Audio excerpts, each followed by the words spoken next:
Erev Tov Petach Tikva. Good morning in Park Slope. Greetings to friends of Israel around the United States, around the world, in Israel, wherever you're calling in from today. We are excited to be celebrating something with you today. Lots of people celebrating Valentine's Day weekend, others celebrating what we call here Super Sunday. And of course, there are people that are excited about the snow. We've got a snow day in large sections of the United States, in the Northeast, the Midwest, parts of the West. So good morning, enjoy the snow, enjoy the sun for those of you lucky enough to have it. Tell us in the chat, for those of you here with us live, what you're celebrating today. You could celebrate a birthday, you could celebrate sleeping in or sleeping late. You could celebrate the great music from Israel we're about to learn about and enjoy as part of being together in this virtual community today. We have people calling in from San Antonio and from Ottawa, from Orlando, from New Jersey, from Brookline, Massachusetts, where it's snowing, New York City, of course, where I'm sitting at the moment, where there's sun out, there is definitely snow outside. It's not too heavy. Celebrating yesterday as Lincoln's birthday. So lots of celebration. Shalom from Arkansas. I haven't had someone in Arkansas in a while, so thanks for calling in. Everybody, whatever it is you're celebrating, you know what we like to do here at America-Israel Friendship League is meet new friends and learn some of the stories, frankly, behind the headlines, the stories you won't hear about in the news, some of the people that are just doing remarkable things and that make us proud and inspire us in lots of different ways.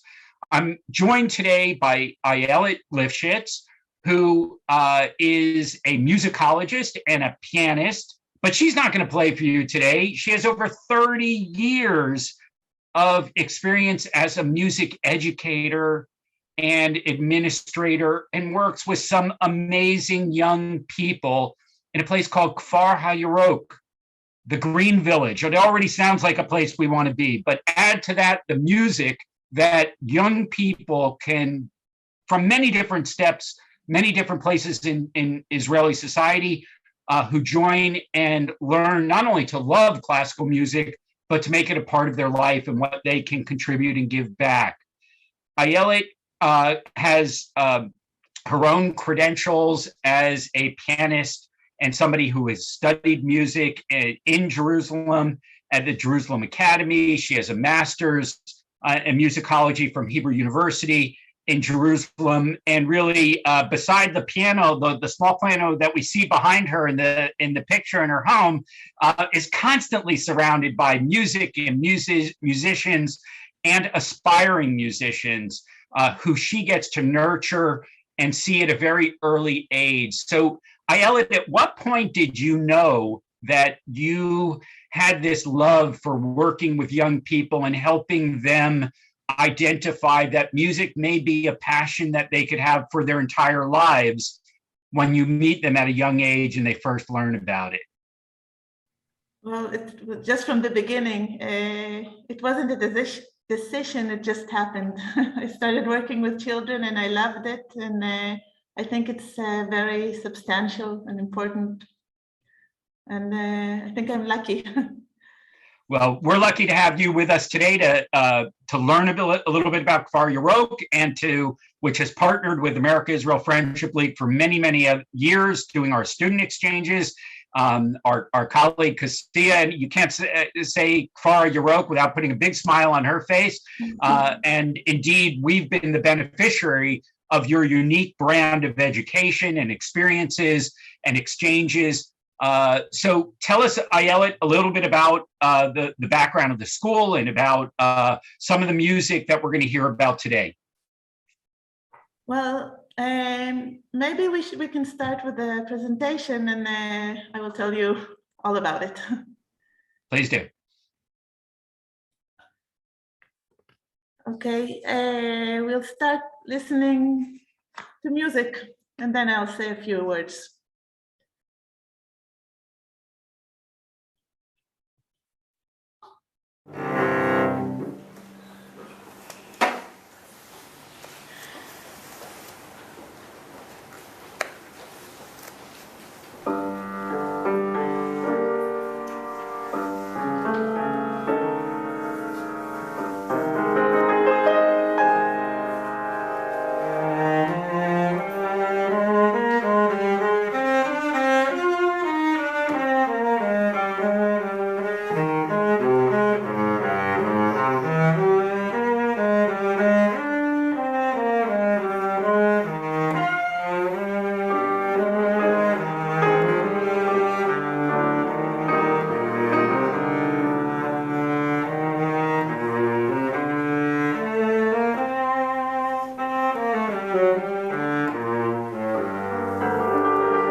Okay, so I have a surprise for you. That was already a surprise. Wow. I see that I was asked who the composer was. So the composer was the cellist himself. His name is Daniel Conticello. He has a very musical name. And this is part of a project we are doing at the end of 12th grade. The children, the young musicians are composing pieces themselves. And I decided to start with this, although it's kind of a spoiler, because it's, in a way, it represents my credo of music education and art, but I'll talk about this later. I think we should start from the beginning and we'll go back to it. The other performers are, of course, his friends from the department. The three of them graduated last year. But let's start with go on with the slides, and I'll go back to the composition project later. So go on to the next slide, please. Okay, so I'll start with a very brief history of Kfar Hayarok, which means the green village. Can you continue, please?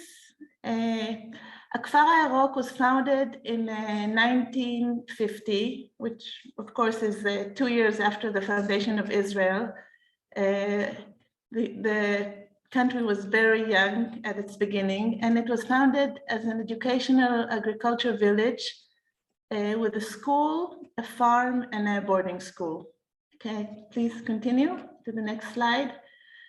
The village has gone through many phases. In the early 50s, the first years of Israel, it consisted of mainly immigrants from different origins. The late 50s and 60s, youth from diverse backgrounds, immigrants and local citizens. In the late 70s and 80s, there was a crisis, and the students were underprivileged youth mainly, and there was a deterioration and a big crisis. But in the 90s, there was a certain stabilization.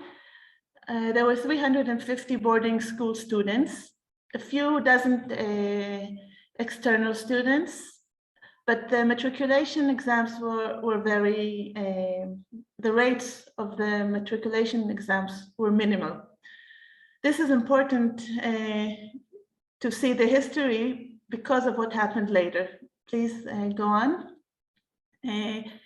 At the turn of the century, there was a big turnover. In 2001, Dr. Kobi Nave was nominated to be the executive manager of Kfar Hayarok. Dr. Kobi Nave grew up and was educated in Kfar Hayarok in the 60s. After his graduation from Kfar Hayarok, he held a series of several positions at the school. And when he was nominated to be the executive manager in 2001, he had in mind a very defined goal. He wanted to change the school into a high-rated school with outstanding academic achievements, which would fulfill the vision of social integration in Israel. And he had a very defined vision of how to do it. Please go on to the next slide. This I want to read to be exact, because it's very important to understand the whole picture. Dr. Nave's wish was to grant the underprivileged students in the village the opportunity he has received as a youngster in Kfar Hayarok. Nave believed that integration works only when there is a majority of students from high socio-economical backgrounds. These students would be expected to be the platform upon which the underprivileged students would rise. Please go on. And the goal was fully achieved. At Kfar Hayarok today, the school has 2,600 students. The boarding school has 600 more students. The farm has stayed as it was. There are also some foster homes, 50 children, an international school, and external educational systems. The school today is considered to be one of the best schools in Israel, with many unique different programs, and 100% rate of success in matriculation exams, including the children of the boarding school. Please go on. So this was the platform upon which it started. And then 8 years after he was nominated to be the executive manager, I received a phone call. I didn't know anything about the Kfar Hayarok, and I didn't know about this man who really made magic here. And he summoned me to his office, and he told me this sentence. He said, "I am very obsessed with my dreams. There is one dream I haven't fulfilled yet. I want a symphonic orchestra in a Kfar Hayarok." There was a music department of jazz rock, but there was no classical music in a Kfar Hayarok. And I said, if we want a symphonic orchestra, we must have a classical music department. So he gave me a green light to start, and a lot of freedom to do what I thought was best to do. And it was clear for both of us that this is going to make a big change in the village. We wanted classical music to be part of everyday life in the village. Please go on, next slide. So the beginning, we felt like pioneers. I got a little hat at the very far end of the boarding school, and I started to go and recruit students. At the beginning, they would say, "Oh, classical music, it was not cool enough." It was very difficult. 2 years later, I started to recruit the first teachers. Today, we have 15 teachers. And slowly, we built the curriculum. In 2013, we founded the Symphonic Orchestra, which was the basis for the whole idea. I will tell in a minute about the orchestra. And then 6 years later, after the first, my first meeting with the Kfar Hayarok, we got a building of our own. It's called Beit Rina. Beit is home, and it's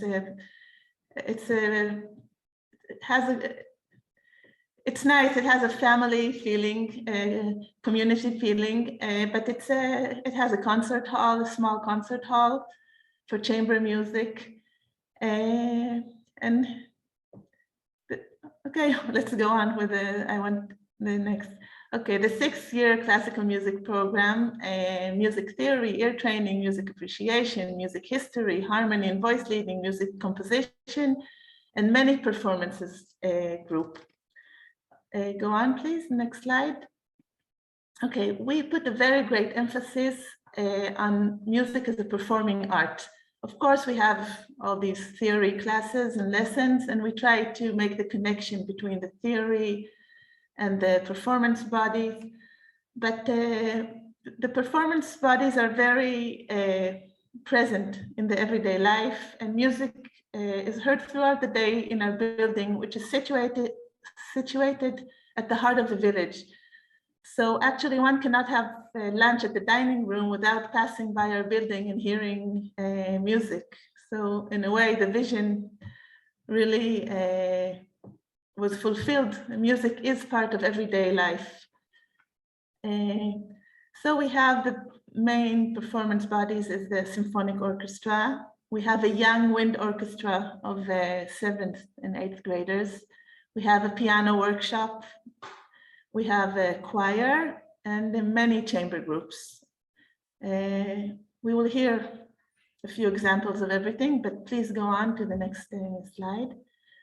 Okay, so the Symphonic Arc Orchestra, which was the incentive for the whole thing. And the picture on the right side, you can see the orchestra in its first year. Today, I can admit that none of them really knew how to play. I needed a lot of imagination and a lot of chutzpah to let them go on stage. But happily, a few years later, the orchestra looks like this on the left-hand side. And thanks to our conductor, Dr. Benjamin Yusupov, who really turned gold out of hay, we could hear a few years later the Beethoven's Coriolan Overture with the orchestra. And maybe we can hear a few, yeah.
Okay, so maybe we can go back to the slides. Okay, at the end we'll hear some more of the orchestra. Please go on to the next slide. Yeah, so while the orchestra meets for rehearsals, the pianists meet in a different room. We have a piano workshop. The instructor is Ron Prachtman, which is an excellent teacher and pianist. And it's like a club.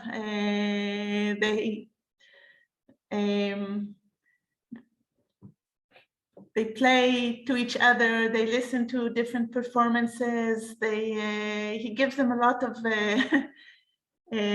drive and ambition and love for piano and music. I'm very proud of this workshop because they don't compete with each other. They're like a club. And our pianists are really prize-winning in contests in Israel and all over the world. Here I chose to a piece. It's in Perugia. The teacher Ron Prachtman went to a big piano festival in Perugia a few years ago and took many pianists with him. And this is a piece we can hear. It's Tomer Rubinstein is playing Beethoven's first piano concerto with an orchestra. We can hear.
Okay, so this is our pianist. Can we go back to the presentation? We can go back, we can go on to the next slide. The choir, this is our newborn. We have a new baby. We try to renew ourselves each year to have something new. And this year, actually, we tried to start it last year.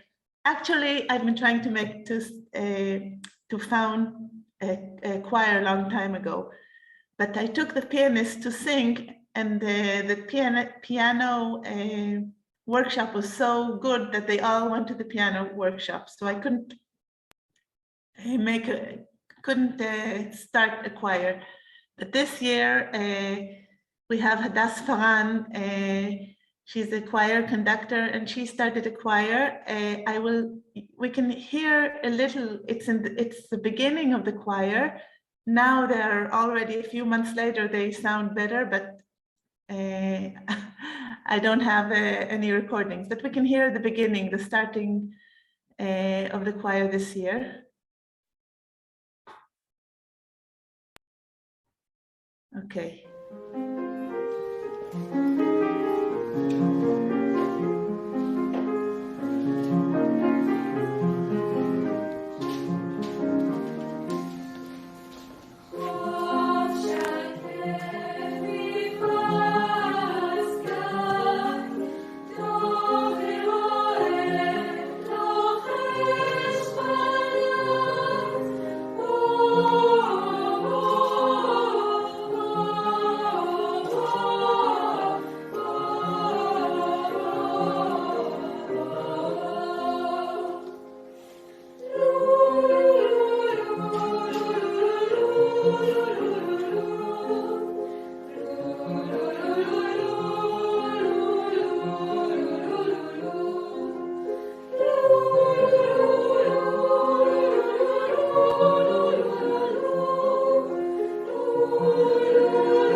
Okay,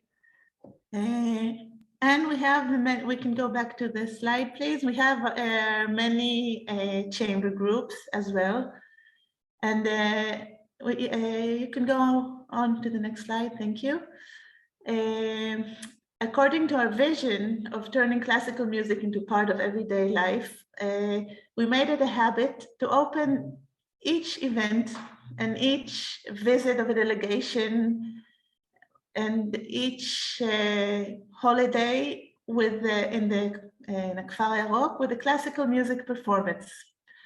So here we have, this is a visit of the Minister of Education, Mrs. Shasha Biton. She visited our department in Kfar Hayarok. So maybe we can listen. It's Haydn's a trio by Haydn. These are 8th graders performing this time. Sorry, 9th graders.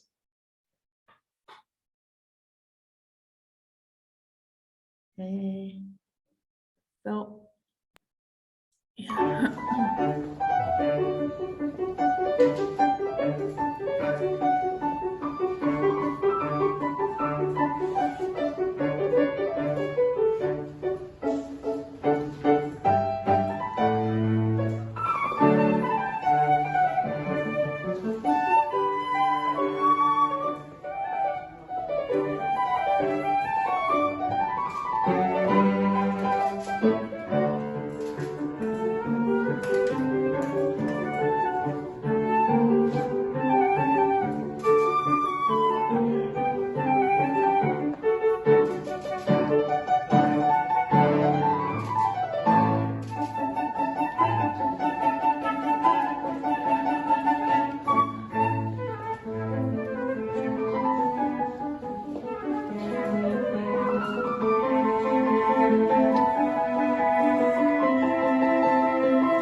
Okay, and we can go on to the immediately to the next slide with another chamber music. This time it's 8th graders performing in an open school for new students. Yeah. So we can, this is a Doppler, Andante by Doppler. A problem.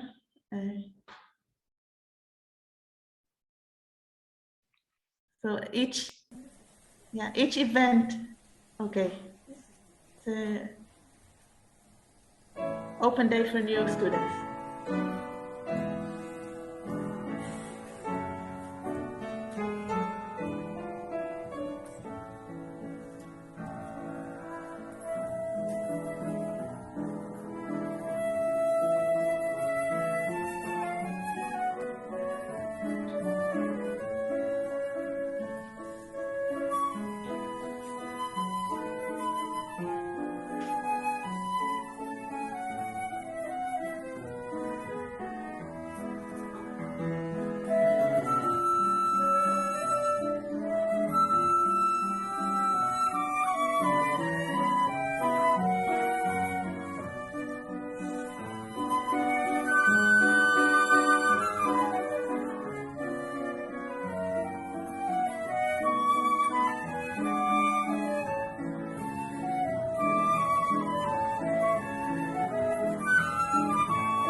Okay, so we can go to the next slide.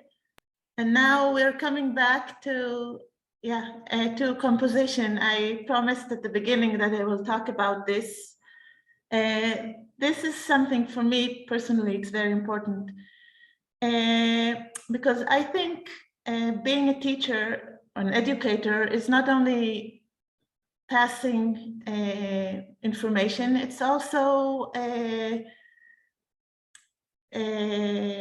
sharing, of course, my love of music with the young generation, but it's also sharing my philosophy of life. And I try to be very accurate about what I pass on and how I build the curriculum and the everyday life. And I believe that the core of being an artist is living in the here and now. And while deciding upon the curriculum and the road that this department should take, I was very conflicted with the fact that these children are performing music that's composed by others in far off places, in far off centuries. And it felt for me sometimes a little out of context. And I was really searching for a stronger connection to the present and to their inner artistic self. And this is how the idea of a final project in composition was born. I really wanted them to have something of their own from here and now, And I was thinking of something that would reflect everything that I hope they have mastered in the 6 years we have shared together. And so I can't answer I see a lot of questions in the chats, and I can't follow them, but I just saw one question, how old are the children, from what age? So it's our children are from 12 to 18, and they come and spend with us 6 very substantial years, and we see them almost every day. So at the end of this road, they have an assignment to compose. Of course, they learn also theory and composition, and they're assigned to compose an original piece and to find musicians from the department who would play it, and to produce and lead the rehearsals until the final evening in which all the original pieces are performed. So I chose, there are many pieces that they composed, but I chose 2 right now. One of them, the first one, the narrator, you say, is the composer. He's also a very good pianist, and he also wrote the text in Hebrew. So we can hear that now. Ben Dadashov is the composer. A very grotesque text.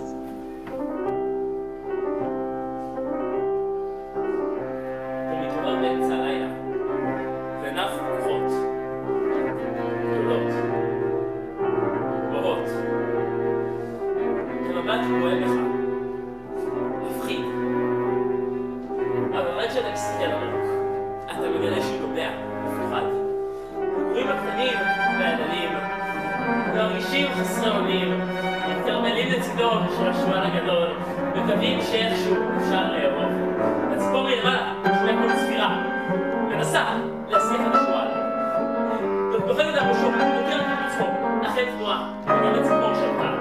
הזאב הגדול, מגיע גמור, ושוכב לידו, ושם זרועותיו על שלו, עוצם את עיניו ומתקרב, כדי שיוכל להרגיש את נעימות הלב.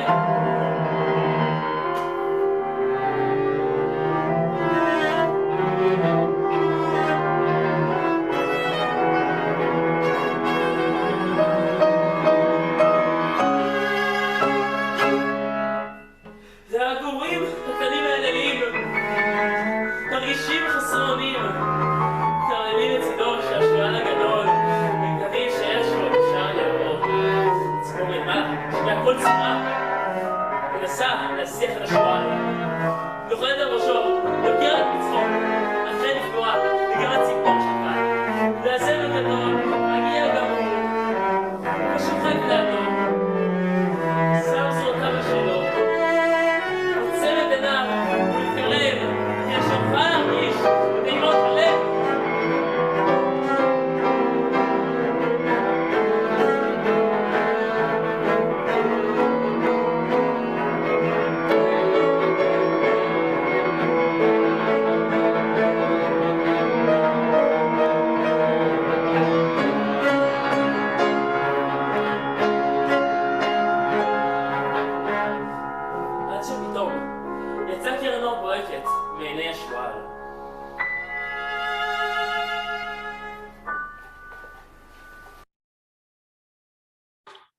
Okay, and we can go on to the next composition. I chose these 2 because they are very different from each other, and it reflects the personalities of 2 different people, and how each one went his own way.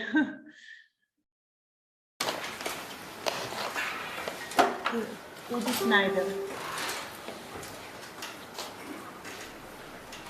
This is the composer.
Okay, how long can I talk? How many minutes do I have more? We definitely have a few more minutes. We got lots of questions, so go Yeah, ahead. I see, that's why I'm asking. Go ahead and try to get a few more in, and then we'll have a time just for a couple of questions. Okay, so let's go on quickly. Maybe we go back to the, okay, so you can go on to the next slide. Okay, this is just pictures to show the atmosphere of a musical community. The activities are many times multi-aged. Here, this is a picture at the center I really like. It's a 12th grader helps a 7th grader with a tie before a concert of the orchestra, but let's go on quickly because I see we don't have time. Here, it's encounters with the school community are not always easy. Briefly, I'll just talk. The upper picture is a concert in the dining room with terrible acoustics, but this is our meeting place, and we have to deal sometimes with the real world. And in the right-hand picture here is the orchestra in the Pentecost celebration, traditional celebration of the village with the orchestra playing. Let's continue quickly. Here, history and music. This is how we learn the Age of Enlightenment. It's I don't know if we have time. Maybe we'll hear only. Maybe we'll skip it, even though it's nice. But I don't think we have time. So we go on. This is the concerts in Israel and abroad. We start at the left-hand upper side. We go clockwise. This is a concert in the compounds of the president of the compounds in Berlin of the president of Germany. Near it is a concert we had in Trier in Germany, and the next picture is the town hall of Vienna, and the other pictures are concerts in Israel. Now, since the COVID, we haven't been going so many abroad, but we have many activities outside the concerts and activities outside the village. Okay, we can go on. We also we support our students in their personal development, of course, because if there won't be a personal development, there won't be all this chamber and chamber music and together music. If the personal, we have recitals, competitions, exams, national and international. So we make a point to support that. Okay, we can go on. And this is something I would like to share with you because it sounds very nice, the music, but the everyday life is difficult and full of conflicts and problems. So I would like to share some answered questions that I confront on the way. What are the advantages of classical musical education in a multicultural community living in a different time and place? Can we break the elitist bubble of the field? How and to what extent?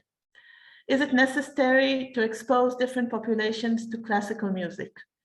Is the dichotomy between classical music and popular music inevitable? How can we combine the strive for excellence in classical music with modern educational and psychological strategies? What is the origin of the antagonism towards classical music by those who were raised in societies that were not exposed to it?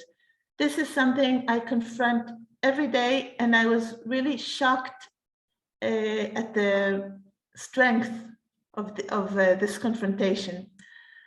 Let's go on, because we have to come to finish. I decided to go back to where it all started, the dream of a symphonic orchestra in Kfar Hayarok. So we made it, but this is only the beginning. And as I tell my students, we're on a journey, and it is hard work, but we should never forget to enjoy the path.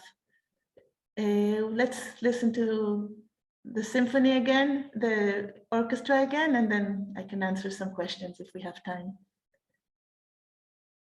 So this is a Trichtrash by Strauss. Yes. Of course, with our conductor, Benjamin Yusupov.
Well, Ayelet, we certainly got a lot of wows and aklas and yofis today. Really, the music and kol hakavod to you. We know it's like choosing among your many children to have to decide on which pieces get to be shown, and this was only a small selection from many, but it really was meant to be a tom, to get a little bit of a taste of the many things you're doing. Let me try to just give you a couple of quick questions that maybe we can get in before we close out, just so people have a full understanding of the students you're working with, the community you've built, and the sort of framework that is around this. So first, Shari is asking about the students who are coming there as beginners. How many of them are truly experiencing classical music for the first time, and how many of them are coming from maybe this is also goes to a little bit about the multicultural backgrounds of the students that you're working with. Some obviously are coming with prior experience and some are not. Can you give us a little bit of a sense of that? No, the truth is that they all come with prior experience, because they come at the age of 12, and classical music at this level, you have to start at an earlier age. There are a few, like in the orchestra, the percussionists, we teach them. These don't have prior experience. But the ones who come to the department, they have prior experience. And the interaction with the children who don't have prior experience is by exposing the classical music, by giving concerts, by making, as I said, the classical music is part of everyday life. But the performance themselves have prior experience. The composition choice that you shared with us, the two very, very different styles, was so revealing. Is that also a reflection of the multicultural approach to the music that you're taking, or is it just that you really give a lot of freedom to the students to choose, what's speaking to them as part of this student project? We give them all the freedom in the world. They can choose anything, and we are there to support and help. And it's a very, very deep process, and sometimes aching process, and they confront a lot of problems, and even a psychological process. But it's at the end, it's very, I don't have the word at the minute, but it's a strengthening process. And actually, there were 3 different compositions in 3 different styles. So each one can bring himself into it. To your point, I think when the cat joined the orchestra as well, it didn't faze anybody, which is what we all come to expect and love in Israel. That I have to surprise you again. It's not a cat; it's a peacock. Oh wow! Because in Kfar Hayarok, I always say that I think they're totally out of control. The peacocks. We have many peacocks going around the village. And when we start music, they start to sing. Well, I didn't know peacocks sang until you pointed that out, and that was a surprise. You fooled a number of us, but it does go to a question. Maybe this is the last question that we can get to today. Shulamit is asking about the fact that you are actually in this village and have an agricultural component to it, as obviously part of the origins of Kfar Hayarok. What do the students do with that, other than having guest appearances from the peacocks in their productions? First of all, the place is a village. There's a lot of green, and don't forget it's in the middle of Tel Aviv. I mean, we're not used to it. It's a village in the middle of the city. And the village is present. There's our projects, agricultural projects. But I must say that the musicians, their farm work is playing music. So that's their farm work. That's the way they contribute to the village. Well, today was really a remarkable exposure to what you have created as the founder of this music department, and really brought to life in a village, in a city, and brought it to the world, as we saw from pre-COVID, some of your travels to Europe and elsewhere. We look forward to the opportunity to meet some of your students again in the United States and vice versa. I think you're going to have a lot of visitors from our audience looking to hear concerts from peacocks, and